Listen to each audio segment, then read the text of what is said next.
काढलेला आहे. त्या ताईला आम्ही सर्वांतर्फे, महिलांतर्फे, पुरुषांतर्फे आम्ही तिला श्रद्धांजली अर्पित करतो आणि मी माझ्या शब्दांना विराम देतो. जय हिंद, जय महाराष्ट्र.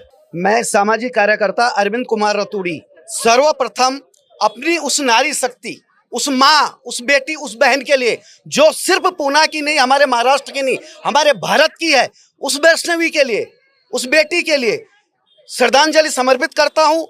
अपने शब्दों से सरकार को ये चेतावनी देता हूँ कि अब किसी भी घर का दिया न बुझे, कहीं भी दहेज के लिए हमारी माँ बहन बेटियों का अन्याय अत्याचार उन पे ना हो, उनकी हत्याएं ना हो. क्या हम स्वतंत्र हैं?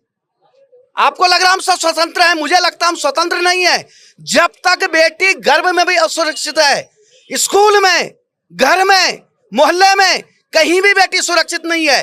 कितना बड़ा दुर्भाग्य हमारा कि हम अपना पावन पवित्र त्योहार मनाते हैं. माँ बहन बेटियों को आदि शक्ति बनाकर हम पूजते हैं. दशहरे के ऊपर में 9 दिन की पूजा करते हैं, पाँव धोते हैं, नए वस्त्र पहनाते हैं. फिर हमारे अंदर का शैतान जाग जाता है. अपनी बेटी सुरक्षित और दूसरे की बेटी पे हम अन्याय अत्याचार करते हैं.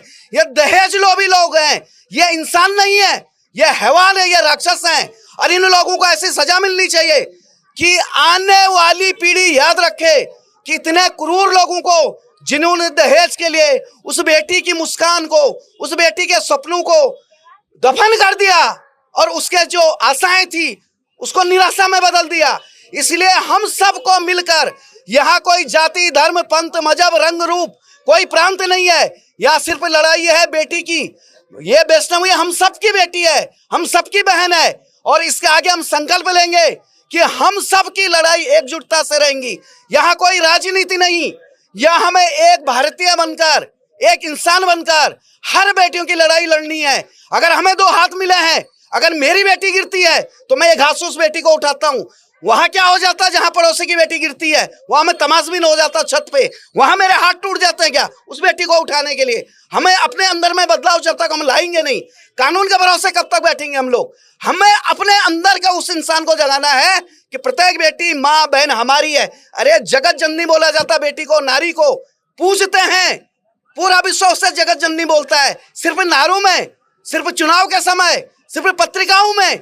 अगर उस जगत जननी पे अगर अन्याय अत्याचार नहीं रुकेगा तो ये देश, विश्वगुरु छोड़ो, न जाने हम किस गलियों में हमारा अंधकार भविष्य हो जाएगा.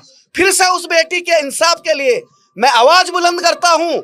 और इसके आगे अगर किसी बेटी पे ऐसा जुल्म होगा तो यकीन मानिए मसाल और मोमबत्ती मोर्चा नहीं होगा. हमें अस्त्र और शस्त्र इस भाषा में भी संवैधानिक तरीके से उस भाषा में भी अन्याय अत्याचार करने वालों को जवाब देना पड़ेगा. फिर से उस बेटी के लिए नतमस्तक होके नमस्कार करता हूं और अभिनंदन है बेटी. हम तुझे इंसाफ दिला के रहेंगे आखिरी सांसों तक. जय हिंद, जय महाराष्ट्र, वंदे मातरम. न्यूज़ के लिए सचिन झोड़ापे की रिपोर्ट. नागपुर शहर वासियों का पसंदीदा exhibition new style exclusive handloom exhibition 12 मार्च से शुरू हो चुका है. जी हाँ, यहाँ एक ही छत के नीचे मिलेंगे देश के कोने कोने से प्रख्यात कई handloom, clothing, home decor, jewellery और फूड आइटम स्टॉल्स, वो भी 20% डिस्काउंट के साथ. एंट्री और पार्किंग बिल्कुल फ्री. अनोखी खूबसूरत चीजों से भरपूर ये एग्जीबिशन लोकेटेड है गणेश उत्सव ग्राउंड, भिंडे लेआउट, स्वावलंबी नगर, नागपुर में. टाइमिंग्स है सुबह 11 से रात 10 बजे तक. अधिक जानकारी हेतु संपर्क करें शारदा प्राजत on 9822656077 and Shahrukh Shaikh on 6350029715 पर.